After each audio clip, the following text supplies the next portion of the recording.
Hello everyone, welcome to Eureka classes. आज की class में अपन डिस्कशन करने जा रहे हैं मोलिकुलर बेसिस ऑफ इनहेरिटेंस वाले चैप्टर के इम्पोर्टेंट एमसीक्यू से। वंशागति का आणविक आधार, जो कि बोर्ड की एग्जाम में टोटल 6 नंबर का वेटेज देने वाला है, जिसमें एमसीक्यू भी आएंगे, फिल इन द ब्लैंक्स भी आएंगे और शॉर्ट आंसर टाइप के क्वेश्चन भी होंगे, लॉन्ग टाइप के क्वेश्चन भी अपने को देखने को मिलने वाले हैं। तो अपन 20 एमसीक्यू से पूरे 6 नंबर का जो चैप्टर है उसका कंप्लीट रिवीजन करेंगे शॉर्ट में और एक ही लेक्चर में। तो अपन स्टार्ट करेंगे बिल्कुल एमसीक्यू वाले क्वेश्चनों से, इस पूरे चैप्टर को कवर करेंगे अपन। जैसे अपन ने पहला एमसीक्यू जो लिया है इस चैप्टर का, और वही वाले क्वेश्चन ले रखे हैं जो आरबीएससी बोर्ड एग्जाम बार बार में इनको टारगेट कर रही है। जैसे कि पहला क्वेश्चन है अपना, न्यूक्लियोटाइड के घटक होते हैं। एक अपन देखते हैं न्यूक्लियोटाइड, एक अपन देखते हैं न्यूक्लियोसाइड, और अपने को पता है कि डीएनए पॉलीन्यूक्लियोटाइड का बना होता है। तो ये जो न्यूक्लियोटाइड है, न्यूक्लियोसाइड है, इनके अंदर बार बार में ये कौन सा बंध पाया जाता है, कौन न्यूक्लियोटाइड के घटक होते हैं, कौन न्यूक्लियोसाइड के घटक होते हैं, ऐसा क्वेश्चन बार बार में बोर्ड की एग्जाम बना रही है। तो अपन यहाँ पे देखेंगे न्यूक्लियोटाइड के घटक होते हैं पेंटोस शर्करा प्लस नाइट्रोजन क्षार, पेंटोस शर्करा प्लस नाइट्रोजन क्षार प्लस फॉस्फेट समूह, पेंटोस शर्करा प्लस फॉस्फेट समूह, न्यूक्लियोटाइड माइनस फॉस्फेट समूह। तो इन चारों ऑप्शन में से न्यूक्लियोटाइड का घटक कौन सा है अपना?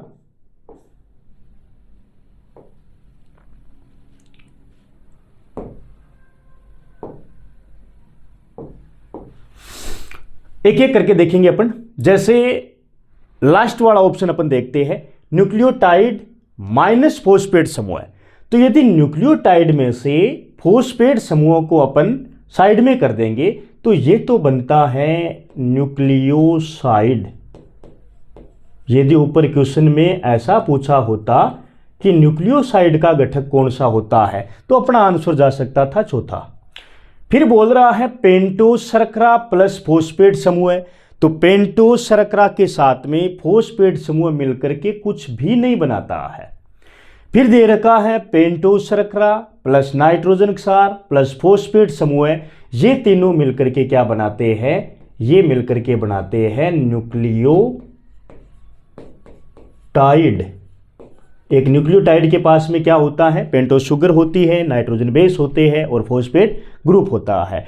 पहला ऑप्शन कह रहा है पेंटोस शर्करा प्लस नाइट्रोजन क्षार। तो पेंटोस शर्करा और नाइट्रोजन क्षार ये क्या बनाता है? ये बनाता है न्यूक्लियोसाइड।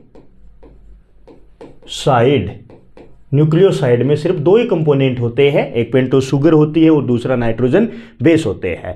तो अपने क्वेश्चन का आंसर क्या जाएगा? न्यूक्लियोटाइड के घटक कौन से होते हैं? तो एक न्यूक्लियोटाइड के पास में पेंटोस शुगर होती है, नाइट्रोजन बेस होते हैं और फॉस्फेट समूह होता है।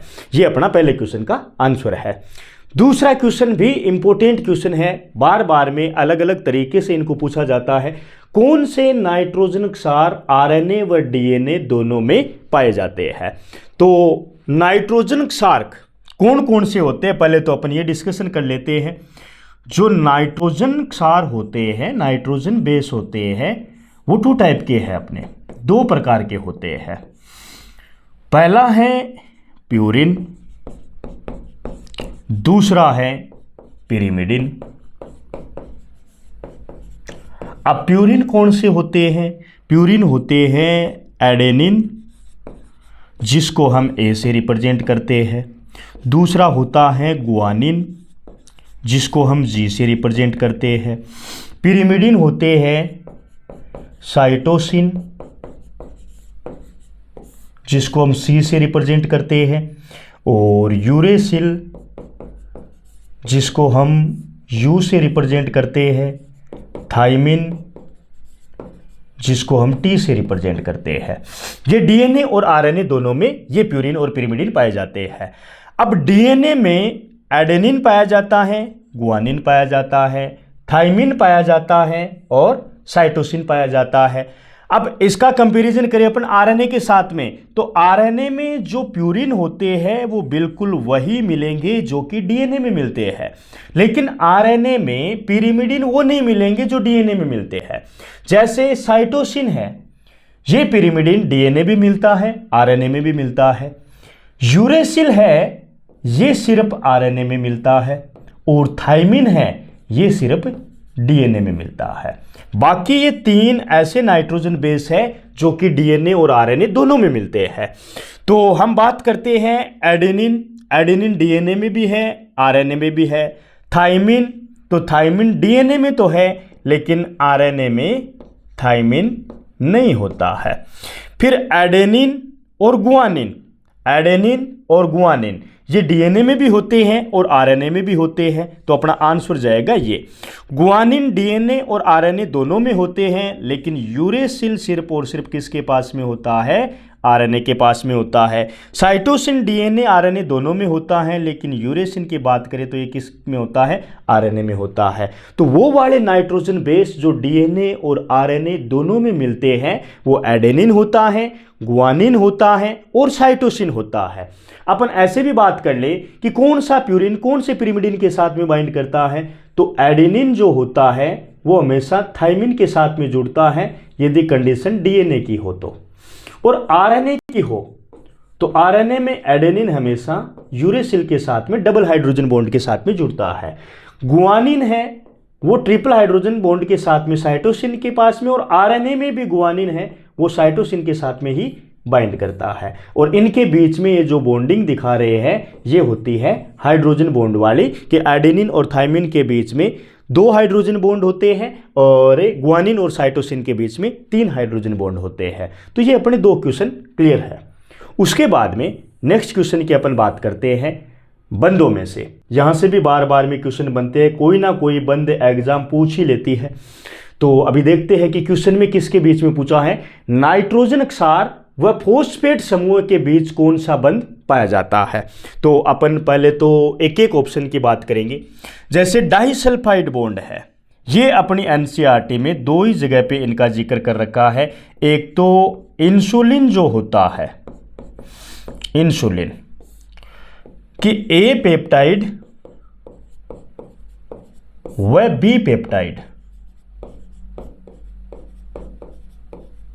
के मध्य कौन सा बंध पाया जाता है, तो अपन आंसर करेंगे डाइसल्फाइड बॉन्ड। फिर डाइसल्फाइड बॉन्ड प्रतिरक्षी अणु, ह्यूमन हेल्थ एंड डिजीज वाले में भी ये काम में आएगा। प्रतिरक्षी अणु में 4 पेप्टाइड श्रृंखलाएं होती है। ये क्वेश्चन बोर्ड ने पिछली बार पूछा भी था।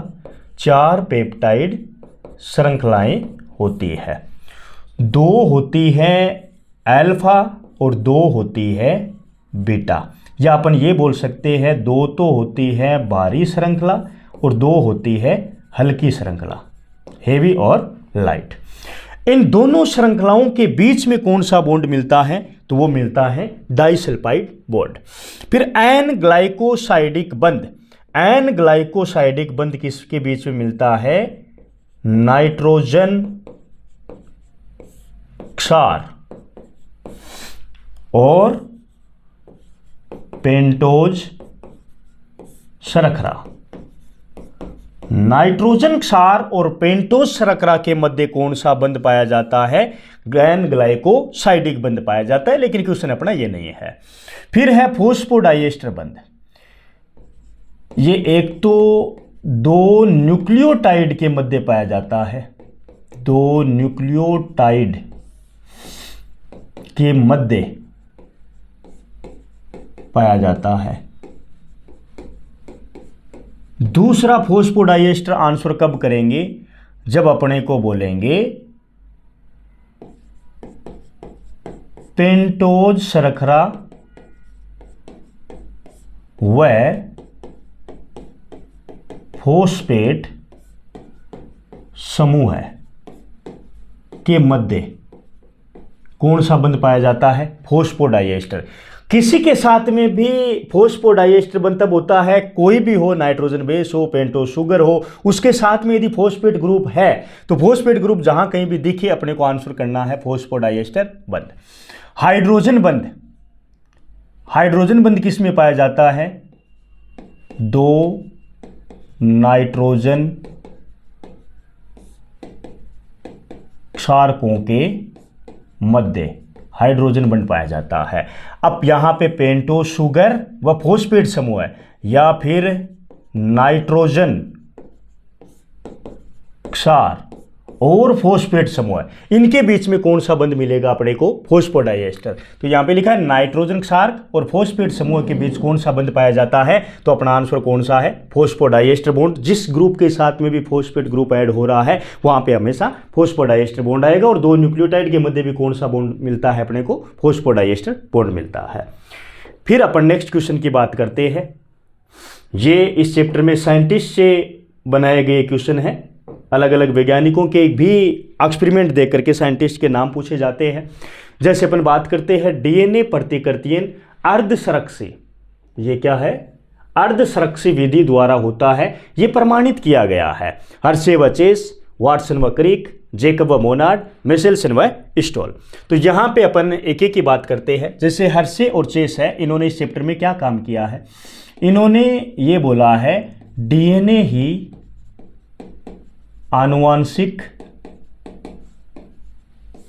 पदार्थ होता है, डीएनए ही आनुवांशिक पदार्थ है, यह है प्रमाणित किया है, यह है प्रमाणित किया है, जो क्वेश्चन पूछ लिया गया है। वाटसन व क्रिक, इन्होंने क्या किया है? इन्होंने डीएनए डबल हेलिक्स मॉडल प्रस्तुत किया है, डीएनए डबल हेलिक्स मॉडल प्रस्तुत किया है। जेकब व मोनार्ड ने क्या किया है? जेकब और मोनार्ड ने लेक ओपेरॉन मॉडल प्रस्तुत किया है। 4 क्वेश्चन बन जाएंगे अपने। मिशेल्सन व स्टॉल ने क्या किया है? डीएनए प्रतिकृतियन अर्धसंरक्षी विधि द्वारा होता है, यह प्रमाणित किया है किसने? मिशेल्सन और स्टॉल नाम के साइंटिस्ट ने। और क्वेश्चन क्या है? डीएनए प्रतिकृतियन अर्धसंरक्षी विधि द्वारा होता है, यह प्रमाणित किया गया है। तो इस क्वेश्चन के लिए अपना आंसर क्या जाएगा? मिशेल्सन और स्टॉल नाम के साइंटिस्ट ने इकोलाई बैक्टीरिया के ऊपर काम करके नाइट्रोजन के समस्थानिकों को यूज करके सीजियम क्लोराइड का इस्तेमाल करके इन्होंने प्रूव किया है कि DNA replication semi conservative nature का या अर्धसंरक्षी प्रतिकृति विधि के द्वारा होता है।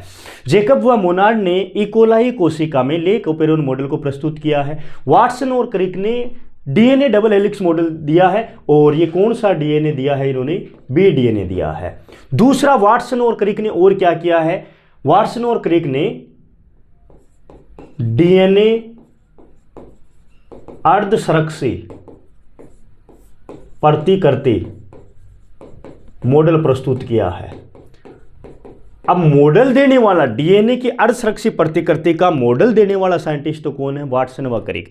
और इसको साबित या इसको प्रमाणित करने वाला साइंटिस्ट कौन है? मिशेल्सन व स्टॉल नाम के साइंटिस्ट है। हर्शे व चेस, इन्होंने क्या किया है? इन्होंने इकोलाई बैक्टीरिया का इस्तेमाल किया है और T2 जीवाणु भोजी का इस्तेमाल किया है अपने एक्सपेरिमेंट में। तो ये 4 क्वेश्चन है जो साइंटिस्ट से बार बार पूछे जाते हैं, वो अपने कवर हो गए हैं। नेक्स्ट क्वेश्चन की अपन बात करें, एमआरएनए से प्रोटीन निर्माण की प्रक्रिया कहलाती है? तो रेप्लिकेशन कहलाती है, ट्रांसलेशन, ट्रांसक्रिप्शन या केंद्रीय सिद्धांत। एमआरएनए से प्रोटीन बनना, तो सेंट्रल डोगमा या केंद्रीय सिद्धांत जो किसने दिया है? फ्रांसिस क्रिक नाम के वैज्ञानिक ने यह दिया है। और ये क्या बोलते हैं? ये बोलते हैं कि आनुवांशिक सूचनाओं का प्रवाह, आनुवांशिक सूचनाओं का प्रवाह है एक दिशीय होता है, एक दिशीय होता है। ये क्या कहना चाह रहे हैं? ये कहना चाह रहे हैं कि डीएनए से जो सूचना है वो जाएगी आरएनए के पास में, और आरएनए से सूचना जाएगी किसके पास में? प्रोटीन के पास में। तो इनका कहना है कि डीएनए से डीएनए बनता है, डीएनए से एमआरएनए बनता है, एमआरएनए से प्रोटीन बनती है। यदि हम इस सेंट्रल डोगमा को समझ ले तो इन सब की डेफिनेशन अपनी तैयार हो जाएगी। जैसे सबसे पहले डीएनए से डीएनए बनता है, उसे हम क्या बोलते हैं? डीएनए रेप्लिकेशन बोलते हैं। डीएनए से डीएनए बनने की प्रक्रिया क्या कहलाती है? DNA replication. डीएनए से एमआरएनए बनने की प्रक्रिया क्या कहलाती है? अनुलेखन या ट्रांसक्रिप्शन कहलाती है। एमआरएनए से प्रोटीन बनने की प्रक्रिया क्या कहलाती है? ट्रांसलेशन कहलाती है। ये लो जी, अब ये है सेंट्रल डोग्मा। इसकी हेल्प से अपन यहां पे समझेंगे कि जब डीएनए से डीएनए बनता है उसे हम क्या बोलेंगे? डीएनए रेप्लिकेशन बोलेंगे। तो ये किसकी परिभाषा है? डीएनए से डीएनए बनने की। अनुवादन, एमआरएनए से क्या बन रहा है? प्रोटीन बन रहा है। अनुलेखन, डीएनए से एमआरएनए बन रहा है। और हमें क्वेश्चन में क्या पूछा है? एमआरएनए से प्रोटीन निर्माण की प्रक्रिया। तो एमआरएनए से प्रोटीन निर्माण की प्रक्रिया क्या कहलाती है? अनुवादन कहलाती है या ट्रांसलेशन कहलाती है। उसके बाद में अपन नेक्स्ट क्वेश्चन की बात करते हैं। निम्न में से लेख प्रचालक का कौन सा भाग नहीं है? जो लेख ओपेरॉन मॉडल है उसमें कौन सा भाग नहीं होता है? प्रमोटर, ऑपरेटर, संरचनात्मक जीन और समापक। जैसे लेख ओपेरॉन की मैं बात करूं तो एक ट्रिक रहती है पी पो जया। ये लेख ओपेरॉन की स्ट्रक्चर है और इसमें जेड वाई ये क्या होती है? ये संरचनात्मक जीन होती है। ओ होता है ऑपरेटर,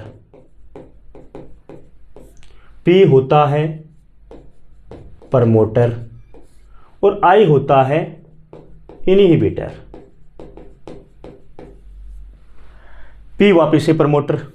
तो अब इस डायग्राम में देख करके अपन देख सकते हैं कि लेख ओपेरॉन का कौन सा भाग नहीं है? प्रमोटर तो होता है, ये रहा दो जगह पे, ऑपरेटर भी होता है और संरचनात्मक जीन भी होती है। लेख ओपेरॉन में समापक नहीं होता है, टर्मिनेटर वाला भाग नहीं होता है। सेम इसी कॉन्सेप्ट पे दूसरा क्वेश्चन भी बनता है अपना, निम्न में से अनुलेखन इकाई का भाग नहीं है। तो अब अपन अनुलेखन इकाई की बात करते हैं। अनुलेखन इकाई का जब अपन डायग्राम देखते हैं तो इसमें कौन कौन से भाग नहीं होते हैं? सबसे पहले तो रहता है जहां पे आरएनए पॉलीमरेज एंजाइम बाइंड करता है, प्रमोटर। सबसे लास्ट में रहता है समापक और सेंटर में रहती है संरचनात्मक जीन। ये तीन इससे रहते हैं। अब इसमें देखते हैं, प्रमोटर होता है, संरचनात्मक जीन होती है और समापक होता है। ये तीनों है इसमें अनुलेखन इकाई में। इनहिबिटर जो होता है वो अनुलेखन इकाई में नहीं होता है, तो इनहिबिटर अनुलेखन इकाई का भाग नहीं होता है अपना। अब ये क्वेश्चन 1.5 नंबर में डायग्राम भी पूछ सकता है, इनके फंक्शन भी पूछ सकता है। नेक्स्ट क्वेश्चन की मैं बात करूं तो अनुलेखन प्रक्रिया में महत्वपूर्ण एंजाइम होता है। अनुलेखन प्रक्रिया जो अभी हमने देखी है कि डीएनए से एमआरएनए जब बनता है उस प्रक्रिया को हम ट्रांसक्रिप्शन या अनुलेखन बोलते हैं। और इस प्रक्रिया में जो इंपॉर्टेंट एंजाइम होता है वो एंजाइम कौन सा होता है? तो सबसे पहले मैं बात करूं ट्रांस एसिटाइलेज की। ये क्या करता है? ये ट्रांसलेशन के दौरान एसिटाइल समूह का ट्रांसफर करता है।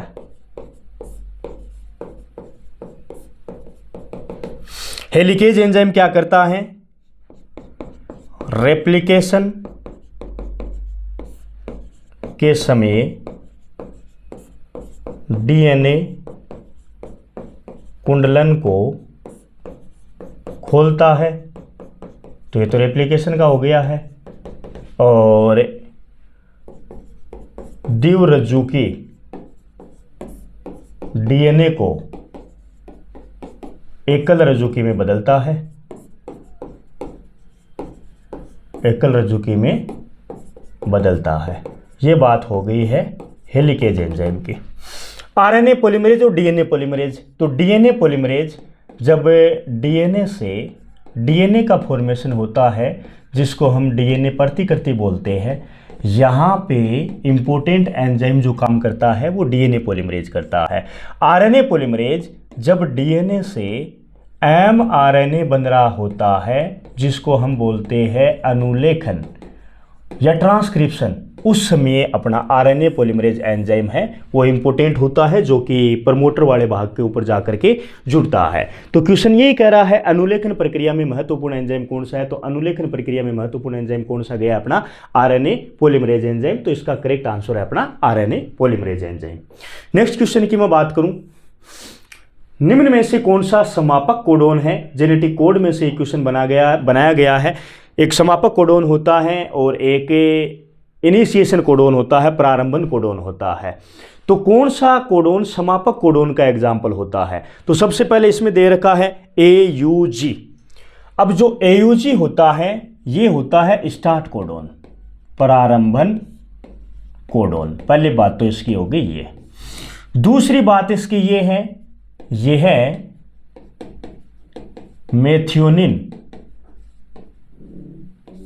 मेथियोनिन नामक अमीनो अम्ल को कोड करता है। तो इसके दोहरे काम हो गए हैं और ये क्वेश्चन बनाया गया भी है बार बार में। सबसे पहले प्रारंभन कोडोन कौन सा है, AUG। कौन से अमाइनो एसिड को कोड करता है, मेथियोनिन अमाइनो एसिड को कोड करता है। कौन सा ऐसा अमाइनो एसिड है जिनके दोहरे कार्य होते हैं, डुअल फंक्शन होते हैं, तो उसका आंसर भी क्या है, AUG। फिर दूसरा कोड दे रखा है UUU। ये क्या करता है, ये तो फेनिल एलानिन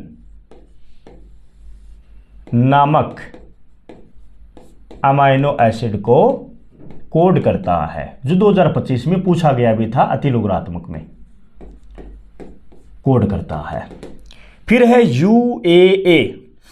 UAA है, ये क्या होता है, ये समापक कोडोन होता है। तो इसका मतलब उपरोक्त सभी तो आने से रही, तीनों के फंक्शन अलग अलग है। अब समापक कोडोन कौन कौन से होते हैं, तो UAA, UAG, UGA, ये तीन ऐसे कोडोन हैं जिनको क्या बोलते हैं, समापक कोडोन। और ये वो वाले कोडोन हैं जो किसी भी अमाइनो एसिड को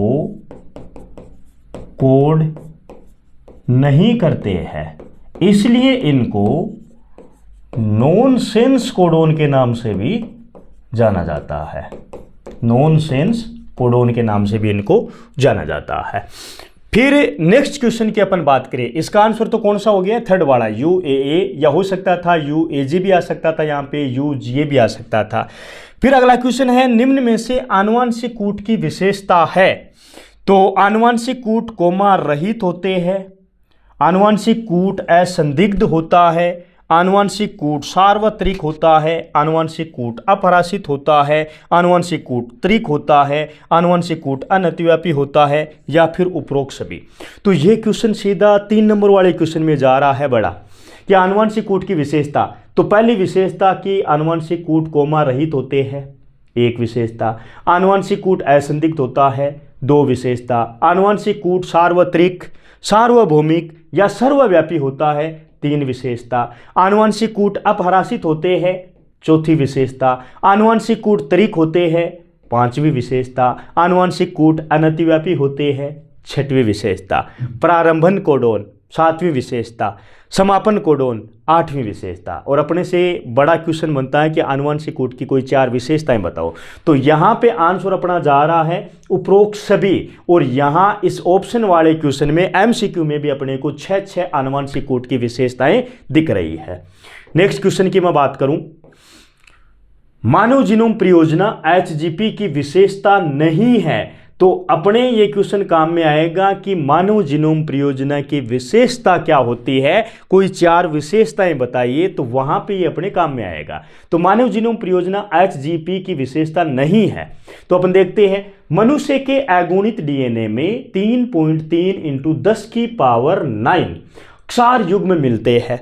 तो ये बात तो है सही। मानव में ज्ञात सबसे बड़ी जीन डिस्ट्रोफिन, यह अलग से पूछा जा सकता है, में 2.4 करोड़ क्षार होते हैं। यह भी मानव जीनोम परियोजना की विशेषता होती है। गुणसूत्र नंबर 1 में सर्वाधिक जीन होते हैं 2968, व वाई गुणसूत्र में सबसे कम जीन होते हैं 231। ये रिक्त स्थान वाले क्वेश्चन में भी पूछा जा सकता है, तो ये तो करेक्ट विशेषता है। लास्ट बोल रहा है सभी मनुष्यों में 99.99% अक्षर लगभग असमान पाए जाते हैं। यहां पे थोड़ी सी गलती की है। अब अपने 3 विशेषता तो ऊपर वाली होगी, चौथी विशेषता को अपन करेक्ट कर लेंगे कि असमान नहीं होता है, समान होता है। अब यदि आप देखोगे तो ये मानव जीनोम परियोजना की 4 इंपोर्टेंट विशेषताएं हैं, जिनमें एमसीक्यू अलग से बन सकता है, फिल इन द ब्लैंक्स भी बन सकते हैं, अति लोगारिथमिक वाले क्वेश्चन में भी काम में आएगा, और बड़ा क्वेश्चन मिल गया वहां पर भी ये काम में आने वाला है। तो सभी मनुष्यों में 99.99% अक्षर लगभग समान होते हैं, जिसको हम VNTR सीक्वेंस बोलते हैं, variable number of tandem repeat sequence बोलते हैं। फिर नेक्स्ट क्वेश्चन की मैं बात करूं तो जीवाणु में अनुलेखन प्रक्रिया स्थल होता है। जीवाणु में बोल दो या प्रोकैरियोटिक में बोल दो या असीम केंद्रकीयों में अनुलेखन प्रक्रिया का स्थल होता है। तो जीवाणु में अनुलेखन प्रक्रिया का स्थल केंद्रक, साइटोप्लाज्म, राइबोसोम या फिर कोई नहीं होता है।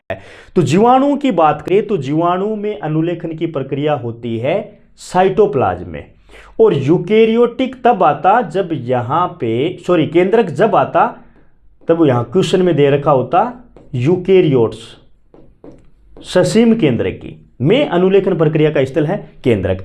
राइबोसोम क्या है? राइबोसोम अनुवादन स्थल होता है। अब अनुवादन की बात करें तो यूकेरियोटिक की बात करो या प्रोकैरियोटिक की बात करो, साइटोप्लाज्म या कोशिका द्रव्य में होता है, और पर्टिकुलर कोशिकांग की बात करें तो अनुवादन के लिए राइबोसोम होता है, जहां पे प्रोटीन बनती है अपनी। तो यहां पे फिर से अपन ने 3 क्वेश्चन ले लिए हैं। इस क्वेश्चन का आंसर साइटोप्लाज्म या फिर कोशिका द्रव्य हो गया है। नेक्स्ट क्वेश्चन की मैं बात करूं, निम्न में से कौन सा कथन असत्य है? अब ऐसे कथन वाले क्वेश्चन एग्जाम में तो नहीं बनते हैं, लेकिन इन क्वेश्चनों की हेल्प से हम छोटे वाले क्वेश्चन बना सकते हैं, जिसमें फिल इन द ब्लैंक्स में भी अपने काम में आ जाए। तो असत्य कथन अपने को सिलेक्ट करना है। यदि एक वंशागत उत्परिवर्तन जनसंख्या में उच्च आवृत्ति में मिलता है तो इसे डीएनए बहुरूपता या डीएनए पॉलीमॉर्फिज्म कहते हैं। यह क्वेश्चन अपने रिक्त स्थान में काम में आएगा, और यह बात सही भी है। यदि एक वंशागत उत्परिवर्तन जनसंख्या में उच्च आवृत्ति में मिलता है तो इसे डीएनए की बहुरूपता कहते हैं। यह रिक्त स्थान के क्वेश्चन के लिए अपना इंपोर्टेंट बन गया है। फिर एक यूकेरियोटिक जीव के डीएनए की संरचना स्टोन प्रोटीन में आर्जिनिन व लाइसिन अमीनो अम्ल अधिक मात्रा में पाए जाते हैं। तो यह भी रिक्त स्थान के लिए अपने काम में आएगा कि बिल्कुल स्टोन प्रोटीन में आर्जिनिन व लाइसिन अमीनो अम्ल अधिक मात्रा में पाए जाते हैं। तो यह स्टेटमेंट भी अपना करेक्ट है, फिलहाल के लिए यह भी करेक्ट है। फिर अपन देखते हैं HNRNA से इंट्रोन्स को हटाने की प्रक्रिया स्प्लाइसिंग कहलाती है। तो HNRNA हेट्रोन्यूक्लियर RNA, यहां से इंट्रोन्स को हटाने की प्रक्रिया क्या होती है? स्प्लाइसिंग होती है। तो ये बात भी करेक्ट जा रही है, कोई दिक्कत नहीं है। लास्ट बोल रहा है लेक ओपेरोन में प्रेरक का कार्य या इंड्यूसर का कार्य सुक्रोज शर्करा करता है। तो 3 स्टेटमेंट सही हो गए हैं, हो सकता है चौथा भी सही हो, लेकिन देख लेते हैं। लेक ओपेरोन में प्रेरक का कार्य सुक्रोज करता है, तो सुक्रोज करता, तो यहां पे इसका नाम लेक नहीं होता, क्योंकि लेक नाम ही किस लिए पड़ा है? लेक नाम ही लेक्टोज से पड़ा है। ठीक है, लेक्टोज शर्करा होती है यहां पे।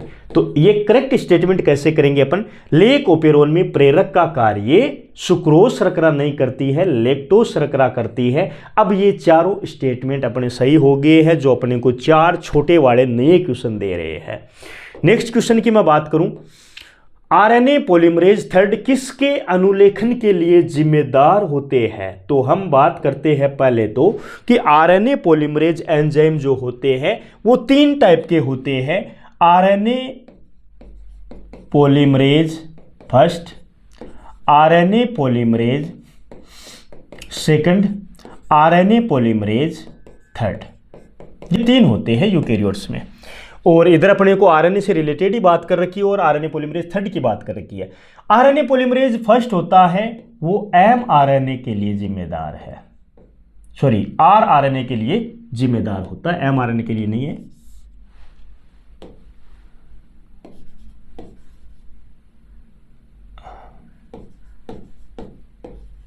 आरएनए पॉलीमरेज फर्स्ट आरआरएनए के लिए, आरएनए पॉलीमरेज सेकंड एमआरएनए के लिए, आरएनए पॉलीमरेज थर्ड ये टीआरएनए के लिए रिस्पॉन्सिबल होता है। अब क्वेश्चन में बात कर रखी है आरएनए पॉलीमरेज थर्ड, तो टीआरएनए बिल्कुल है, एसएनआरएनए टीआरएनए के साथ में स्मॉल न्यूक्लियर आरएनए के लिए भी जिम्मेदार है, और 5S आरआरएनए के लिए भी आरएनए पॉलीमरेज थर्ड जिम्मेदार होता है। तो इसका आंसर जाएगा उपरोक्त सभी। यदि क्वेश्चन में आरएनए पॉलीमरेज फर्स्ट की बात होती तो अपना आंसर जाता ओनली आरआरएनए, यदि सेकंड की बात होती तो अपना आंसर जाता एमआरएनए, और आरएनए पॉलीमरेज थर्ड की बात होती है तो ये टीआरएनए के लिए, उसके साथ में एसएनआरएनए और 5S आरआरएनए के लिए। अब 5S आरआरएनए ये भी राइबोसोमल आरएनए है, उसके अलावा जो राइबोसोमल आरएनए के टाइप होते हैं उसके लिए रिस्पॉन्सिबल कौन होता है? आरएनए पॉलीमरेज फर्स्ट होता है। फिर नेक्स्ट क्वेश्चन की बात करूं, जीवाणु में अनुवादन के दौरान आरएनए का प्रकार जो टेम्पलेट प्रदान करता है, हम प्रोकैरियोट्स में अपन देखते हैं, यूकैरियोट्स में अपन देखते हैं कि अनुवादन किसको बोलते हैं, तो अपन डेफिनेशन में एक ही बात बोलते हैं, एमआरएनए से प्रोटीन बनने की प्रक्रिया क्या कहलाती है? अनुवादन या ट्रांसलेशन कहलाती है। तो टीआरएनए से प्रोटीन नहीं बनती है, आरआरएनए से प्रोटीन नहीं बनती है, एचएनआरएनए से प्रोटीन नहीं बनती है, एमआरएनए से अपन प्रोटीन बना रहे हैं। ठीक है, तो एमआरएनए से प्रोटीन बनने की प्रक्रिया क्या कहलाती है? ये क्या कहलाती है? अनुवादन कहलाती है। फिर नेक्स्ट क्वेश्चन की बात करूं, लेकोपेरोन में वाई जीन का कार्य क्या है? तो अभी अपन ने देखा था कि लेकोपेरोन में 3 संरचनात्मक जीन होती है, जेड, वाई और ए। उसके बाद में इनिबिटर होता है, प्रमोटर होता है, ऑपरेटर होता है, लेकिन यहां पे सिर्फ स्ट्रक्चर जीन में से क्वेश्चन पूछ रहा है अपने को कि वाई जीन का क्या कार्य होता है। तो 3 संरचनात्मक जीन है, जिसमें जेड जीन का काम क्या होता है? ये तो बीटा गैलेक्टोसाइडेज एंजाइम का कूट लेखन करता है। वाई जीन जो होता है ये परमीएज का कूट लेखन करता है, और ए जीन होती है ये ट्रांस एसिटाइलेज का कूट लेखन करता है। तो अपने को वाई जीन के बारे में पूछा है, और हमने सारे जीन के फंक्शन देख लिए कि जेड जीन है वो बीटा गैलेक्टोसाइडेज एंजाइम का कूट लेखन करेगा, वाई जीन है वो परमीएज का कूट लेखन करेगा, ए जीन है वो ट्रांस एसिटाइलेज का कूट लेखन करेगा। क्वेश्चन पूछ रहा है वाई जीन, तो वाई जीन में बीटा गैलेक्टोसाइडेज, तो बीटा गैलेक्टोसाइडेज के लिए तो जेड जीन रिस्पॉन्सिबल होती है। ट्रांस एसिटाइलेज, तो ट्रांस एसिटाइलेज के लिए तो ए जीन रिस्पॉन्सिबल होती है। परमीएज का कूट लेखन, परमीएज के लिए वाई जीन रिस्पॉन्सिबल होती है। तो अब लेकोपेरोन का बड़ा क्वेश्चन बनेगा तो अपन ये डायग्राम बना करके भी समझा सकते हैं, अलग अलग छोटे क्वेश्चन बने तो अलग अलग जवाब दे सकते हैं। कोई नहीं, ऐसा हो ही नहीं सकता है, क्योंकि ऊपर सबके काम अपन ने देख लिए है। तो वाई जीन का कार्य में अपन कौन सा ऑप्शन सेलेक्ट करेंगे? परमीएज एंजाइम का कूट लेखन। फिर एक चारगोप रूल से एक न्यूमेरिकल बनाया गया है, यदि किसी डीएनए में गुआनिन जी 18% है तो एडेनिन ए का प्रतिशत कितना होगा? तो अभी अपन सबका देख लेते हैं। चारगोप रूल ये कहाँ से क्वेश्चन बना है? ये बना है चारगोप नियम से, और चारगोप का नियम क्या कहता है कि डीएनए में जितने प्यूरिन होंगे उतने क्या होंगे? पिरिमिडिन होंगे। मतलब जितने ए होंगे उतने ही जी होंगे, जितने टी होंगे उतने ही सी होंगे। तो अब इसमें किसकी अमाउंट दे रखी है? गुआनिन की दे रखी है 80%। तो जितने गुआनिन होंगे, दिया हुआ क्या है? गुआनिन 18%, तो एडेनिन भी कितना होगा? 18%। अब 18 और 18 कितने हो गए? 36% होगी, और परसेंट निकालते हैं 100 में से। अब 100 में से यदि अपन 36 निकालेंगे तो ये बन गई, पीछे बच गई 64%। अब बचे हैं 64%। 64% में 2 का भाग देंगे अपन तो ये कितने जाएंगे अपने? 32% तो बच गई थायमिन, और 32% बन गए अपने साइटोसिन। तो किसका पूछा है अपने को? यदि किसी डीएनए में गुआनिन 18% है तो एडेनिन का प्रतिशत, अब अपन सबका निकाल सकते हैं, तो एडेनिन का प्रतिशत कितना जा रहा है अपना 18% जा रहा है, तो एडेनिन का प्रतिशत है 18। यदि क्वेश्चन में अपने को बोलता कि साइटोसिन का बताओ 32%, थाइमिन का बताओ 32%, थाइमिन और साइटोसिन दोनों का बताओ 64% है, ठीक है। और एडेनिन और गुआनिन का बताओ तो 18 और 18 36% जाता अपना एडेनिन और गुआनिन का। तो ये न्यूमेरिकल बेस्ड क्वेश्चन होते हैं, बड़े सिंपल टाइप के क्वेश्चन होते हैं। ऐसे मान लो कि बोनस वाले ही क्वेश्चन होते हैं। अपने को एक कॉन्सेप्ट ध्यान में रखना होता है कि जितने डीएनए में प्यूरिन होंगे उनके बराबर क्या होने चाहिए, पिरिमिडिन होने चाहिए। जितने एडेनिन होते हैं उतने गुआनिन होने चाहिए, और जितने थाइमिन होते हैं उतने साइटोसिन होने चाहिए। तो ये बात तो गलत हो गई ना अपनी, ये कॉन्सेप्ट अपना थोड़ा सा गलत हो गया है, क्योंकि एडेनिन और गुआनिन ये तो दोनों के दोनों क्या है, प्यूरिन ही होते हैं। तो जितने एडेनिन होने चाहिए उतने थाइमिन होने चाहिए, और जितने गुआनिन होते हैं उतने साइटोसिन होने चाहिए। तो एडेनिन के बराबर क्या होता है, थाइमिन होता है। तो ये कॉन्सेप्ट अपना थोड़ा सा गलत जाएगा। एक सेकेंड, इस क्वेश्चन को थोड़ा सा दोबारा से देखते हैं। माफी चाहूंगा, थोड़ा सा कंफ्यूजन हो गया है। जैसे जितने एडेनिन होंगे,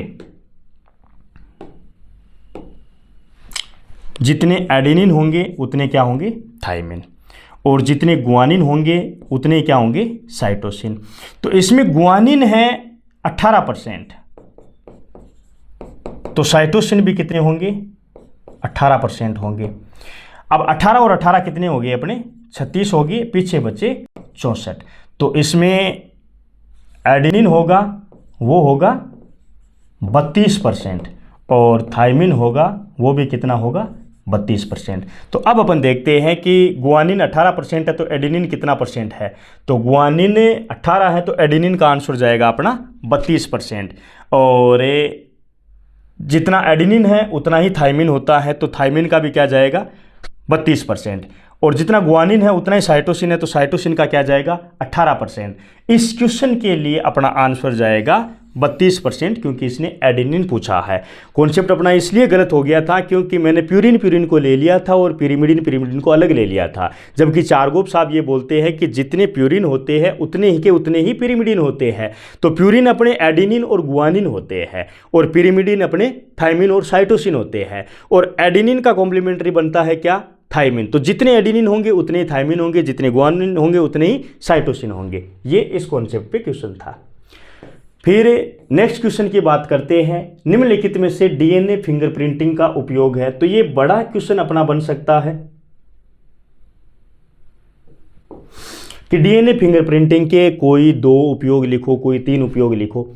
तो पहला स्टेटमेंट ये है उपयोग में, इसका प्रयोग पेतकता विवादों को सुलझाने में किया जाता है। बिल्कुल सही है। डीएनए फिंगरप्रिंटिंग का अपराध विज्ञान में रक्त कोशिका, त्वचा, लार, वीर्य, हेयर फॉलिकल्स आदि की जांच द्वारा अपराधी की पहचान करने में प्रयोग किया जाता है। ये स्टेटमेंट भी सही है। जनसंख्या अध्ययन, जैव विकास, मानव इतिहास की खोज आदि हेतु भी इसी तकनीक का सहारा लिया जाता है। ये भी सही है। तो तीनों उपयोग है वो डीएनए फिंगरप्रिंटिंग के है, तो अपना आंसर क्या जा रहा है, उपरोक्त सभी। फिर नेक्स्ट क्वेश्चन की मैं बात करूं। नेक्स्ट क्वेश्चन है अपना, निम्न में से प्रचालक का, लेख प्रचालक का चित्र है। अब लेख प्रचालक का चित्र है, ऐसा क्वेश्चन डायरेक्ट बोर्ड तो नहीं पूछती है। तो ये क्वेश्चन हम क्यों ले रहे हैं, ये इसलिए ले रहे हैं कि इस चैप्टर में जितने भी इंपॉर्टेंट डायग्राम है वो अपने ध्यान में आ जाए।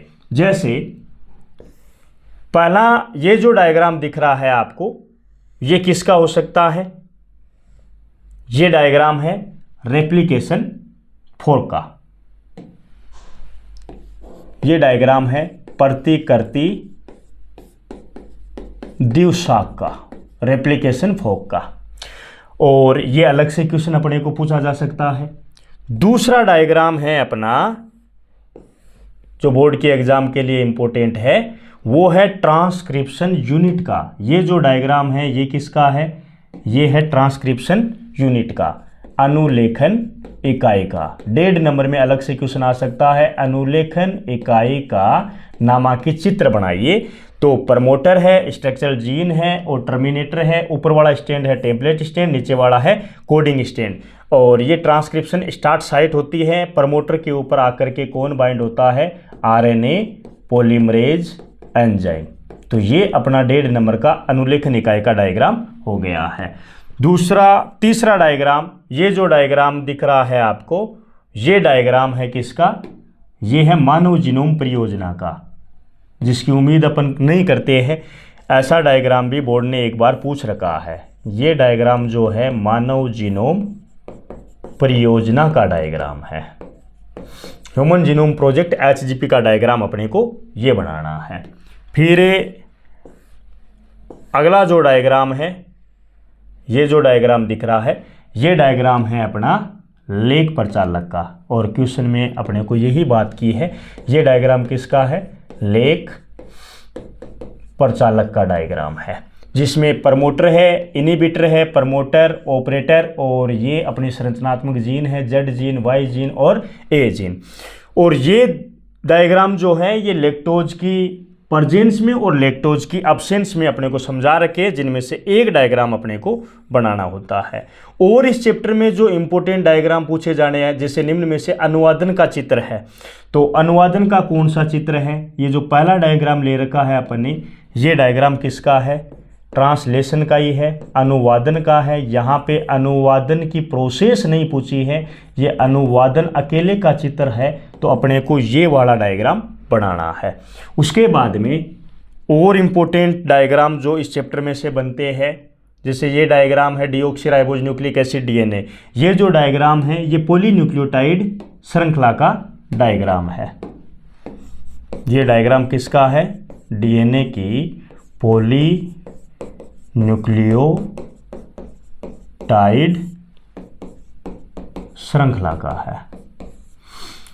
फिर अगला इंपॉर्टेंट जो डायग्राम है ये वाला, जो बार बार में पूछा जाता है, ये किसका डायग्राम है, शेप देख के ही पता चल रहा है, ये डायग्राम है tRNA का। इसमें ऊपर वाली जो आर्म रहती है एक्सेप्टर आर्म है, इधर DHU आर्म है, इधर एंटीकोडोन आर्म है, और ये एक्स्ट्रा आर्म होती है, अतिरिक्त भुजा है, और ये T साइन C आर्म होती है। ये tRNA का डायग्राम है, जो कि बोर्ड के एग्जाम के लिए 1.5 नंबर के लिए इंपॉर्टेंट रहती है।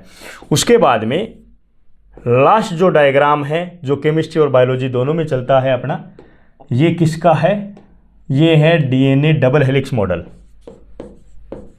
DNA डबल हेलिक्स मॉडल, प्रस्तुतकर्ता वाटसन क्रिक है। तो DNA डबल हेलिक्स मॉडल का डायग्राम और इसकी 3 या 4 विशेषताएं जो बड़े वाले क्वेश्चन में अपने से पूछी जाती है। तो टोटल मिलाकर के इस चैप्टर में जो काम की बातें हैं ऊपर से शॉर्ट में जब रिवीजन करते हैं तो अपन इन्हीं टॉपिकों को टारगेट में लेते हैं, जो कि बार बार में बोर्ड की एग्जाम पूछती है। उसके अलावा अपन अब इसके आगे वाला जो चैप्टर है जैव विकास वाला, इवोल्यूशन वाला, उसको भी अपन MCQ के माध्यम से कंप्लीट रिविजन करने वाले हैं। तब तक के लिए थैंक यू सो मच।